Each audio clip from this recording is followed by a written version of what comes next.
بندہ جب مجھے اپنے دل میں یاد کرتا ہے میں بھی اسے اپنے دل میں یاد کرتا ہوں. جب میرا بندہ کسی محفل میں میرا ذکر کرتا ہے میں اس سے کہیں بہتر محفل میں اس کا ذکر کرتا ہوں. اللہ کی محفل تو ملائے اعلیٰ کی ہے، ملائکہ مقربین کی ہے. بہرحال اللہ کو تم اپنے دل میں مستحضر رکھو، اللہ تعالیٰ تمہیں بھی یاد رکھے گا. دوبارہ فرمایا احفظ اللہ تجدہ امامک تجاہک. اللہ کو یاد رکھو تو اپنے سامنے موجود پاؤ گے. جب چاہو دعا کرو تو احفظ اللہ تجدہ امامک یا تجاہک، اپنے سامنے موجود پاؤ گے. اذا سألت فاسأل اللہ. اب آ گیا وہ مرکزی مضمون. دیکھو جب مانگو اللہ سے مانگو، غیر اللہ کے سامنے ہاتھ دراز کرو ہی مت. ایک حدیث میں آتا یعنی حرام نہیں ہے، دنیاوی قواعد اصول قوانین کے تحت کسی سے مدد چاہنا، کوئی سوال کرنا حرام نہیں ہے. آپ سوال کریں، مدد لیں، اسی پر دنیا قائم ہے، ایک دوسرے کے ساتھ تعاون کے ساتھ. لیکن اونچا مقام کیا ہے؟ کسی سے سوال مت کرو سوائے اللہ. یہاں تک کہ جوتے باندھنے کا تسمہ تمہیں درکار ہے تو بھی کسی سے مت مانگو، اللہ سے مانگو. کیا پتہ اللہ کس کے دل میں ڈال دے اور وہ آ کے تمہیں تسمہ پیش کر دے. ہوتا ہے ایسا، مسافات ہوتا ہے. جو اللہ کے ساتھ لو لگا کر رکھنے والے ہیں ان کے تو ایسے واقعات ہوتے ہیں کہ دل میں ایک بات آئی اور اس کے بعد وہی بات جو ہے وہ کوئی شخص آ گیا اس نے وہ بات پوری کر دی. کیونکہ لوگوں کے دل جو ہے وہ تو اللہ کے دو انگلیوں کے مابین جو چاہتا پھیر دیتا. کیا پتہ اللہ کسی فرشتے کو انسانی شکل میں بھیج دے. آتا ہے فرشتہ، آتا ہے انسانی شکل میں آتا ہے، آپ کی تکلیف کو رفع کر دے، آپ کی ضرورت کو پورا کر دے. اسی سے مانگو، کسی اور سے مانگو. یہ ہے توحید کا لب لباب. یوں سمجھیے اسلام کی جڑ کیا ہے؟ ایمان. اسلام کا جو خارجی نظام عمل ہے، انفرادی اعمال ہو اجتماعی ہو، ان سب کی روح رواں کیا ہے؟ ایمان. ٹھیک، ایک بات ہو گئی. ایمان کا خلاصہ لب لباب کیا ہے؟ ایمان باللہ. جیسے ایمان بالآخرہ بھی ہے، ایمان بالملائکہ ہے، ایمان بالانبیاء ہے، ایمان بالرسل ہے، ایمان بالکتب ہے، ایمان بالقلب ہے. لیکن اصل ایمان، اسی لیے ایمان مجمل میں آپ کو معلوم ہے کسی اور چیز کا ذکر نہیں. آمنت باللہ کما ہوا باسمائہ وصفاتہ وقبلت جمیع احکامہ اقرار باللسان وتصدیق بالقلب. یہ ایمان مجمل ہے. اجمالی طور پر ایمان اس کا نام ہے. ہاں مفصل تفصیلی طور پر آمنت باللہ وملائکتہ وکتبہ ورسلہ والیوم الآخر والقدر خیرہ وشرہ من اللہ تعالی. تو اسلام کی جڑ ایمان، اور اسلام کا سارا جو نظام عمل ہے، چاہے انفرادی اعمال ہو چاہے اجتماعی، ان سب کی روح رواں ایمان. اور ایمان کا خلاصہ ایمان باللہ. اور ایمان باللہ کا اصل حاصل وہ ہے جو اس حدیث میں آ رہا. اس کے دو ہیں تقاضے. عبادت صرف اسی کی، استعانت صرف اسی سے. اس لیے میں نے سورہ فاتحہ کا تذکرہ شروع میں کیا.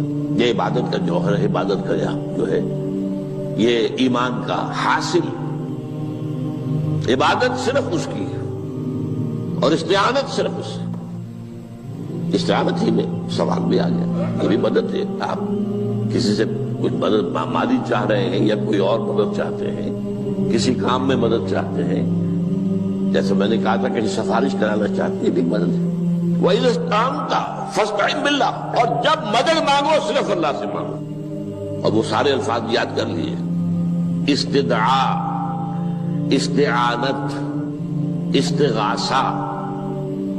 یہ جو غوث اعظم سے استغاثہ کیا جاتا ہے یہ تو شرک ہے.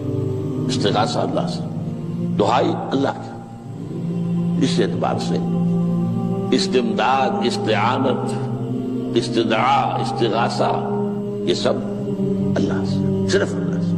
عبادت صرف اللہ، ایاک نعبد، اور استعانت صرف اللہ سے. مانگو صرف اللہ سے، جب مدد طلب کرو صرف اللہ سے، اور جان لو اگر تمام لوگ جمع ہو کر تمہیں کوئی فائدہ پہنچانا چاہے نہیں پہنچا سکتے، الا بشیء قد کتب اللہ لک وان اجتمعوا علی ان یضروک بشیء لم یضروک الا بشیء قد کتب اللہ علیک، اگر سب مل کر چاہے تمہیں کوئی نقصان پہنچا دے نہیں پہنچا سکتے مگر وہی کچھ جو اللہ نے تمہارے لیے لکھ دیا۔ اب بتائیے خوف کی جڑ کٹ جائے گی کہ نہیں؟ یہ جو ایمان جو ہے یہ خوف اور حزن دونوں سے نجات دلانے والی بات ہے۔ جو حقیقی مومن ہے وہ اللہ کا ولی ہے، حقیقی مومن وہ اللہ کا ولی ہے، اور الا ان اولیاء اللہ لا خوف علیہم ولا هم يحزنون۔ یہ اولیاء اللہ کو علیحدہ مخلوق نہیں ہے، کوئی ان کے سر پہ سینگ نہیں ہوتے، انسان ہی ہوتے ہیں، لیکن حقیقی معنی میں مومن ان اعتبارات سے جو آج ہم پڑھ رہے ہیں ایمان اس درجے کا پہنچ گیا تو اللہ کا ولی ہے۔ اور لوگوں کے لیے خوف کس بات کا ہوگا؟ کس سے خوف کروں؟ اس کے ہاتھ میں کچھ ہے ہی نہیں، اور اگر کچھ اللہ نے میرے لیے لکھ دیا وہ آ کر رہے گا، چاہے میں لاکھ گڑ گڑاؤں اور اس کے سامنے کہ مجھے چھوڑ دے، اگر اللہ نے لکھا وہ آیا وہ تو آئے گا، تو کاہے کو اس کے سامنے گڑ گڑانا، کاہے کو جبرسائی کرنا اس کے سامنے، اور کسی کے ہاتھ میں کچھ ہے ہی نہیں، میرا خیر ہے ہی نہیں، کاہے کو خوشامد کرو اس کی۔ اور سنیے، رفعت الاقلام، دیکھو نوجوان قلمیں اٹھا لی گئی ہیں، وجفت الصحف،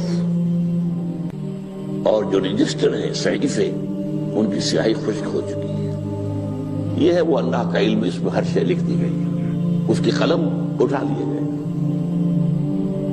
وہ جیسے آپ کو معلوم ہے امتحان ہوتا تھا، 3 گھنٹے ختم ہو گئے، اسٹاپ رائٹنگ، بس اب قلم رک جانا چاہیے۔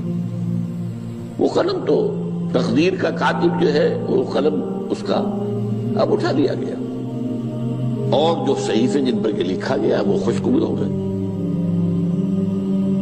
یہ تو روایت ہے جو امام ترمذی نے جس کو روایت کیا، یہ متن ان کا ہے جو ہم نے پڑھا ابھی، اور ان کا قول یہ ہے کہ یہ حدیث حسن صحیح ہے، لیکن یہی روایت اور انہی راوی سے عبداللہ ابن عباس سے رضی اللہ تعالیٰ عنہما اور بھی محدثین نے کی ہے، تو اس میں سے ایک اور متن جو ہے وہ یہاں پر امام نووی نے دے دیا ہے۔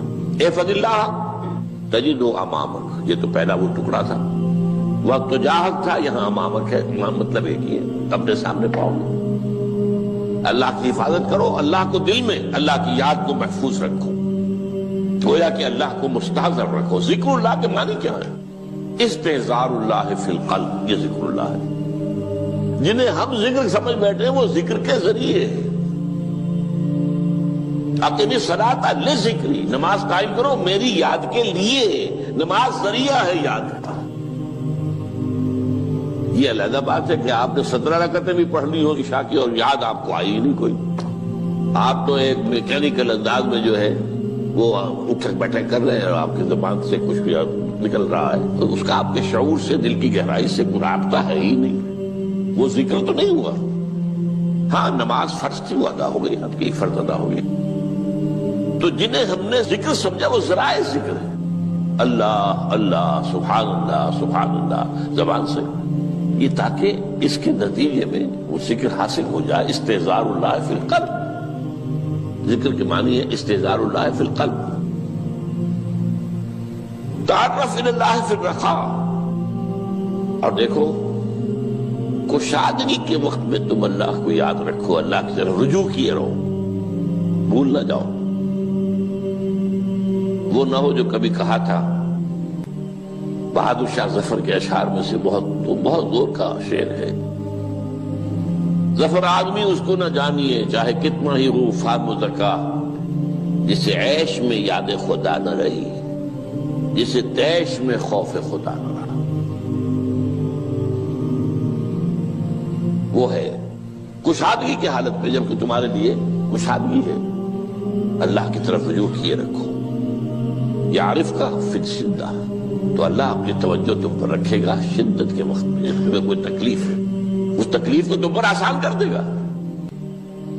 تکلیف تو آنی ہے، جو لکھی ہوئی ہے وہ تو آئے گی، لیکن یہ کہ اللہ تعالیٰ اس کی شدت کو، ایک ہی چیز ہے جس کو ایک انسان بہت شدت کے ساتھ محسوس کر رہا ہے، دوسرا آدمی اتنا نہیں محسوس کر رہا ہے، احساس کا معاملہ ہوگا نا۔ وہ تو اصل میں اگر انسان کی نرز کٹی ہوئی ہے تو احساس ہوگا ہی نہیں، سر سے نہیں ہوگا۔ تو اس اعتبار سے اللہ تعالیٰ تمہارے لیے وہ شدت کی کمی کر دے گا۔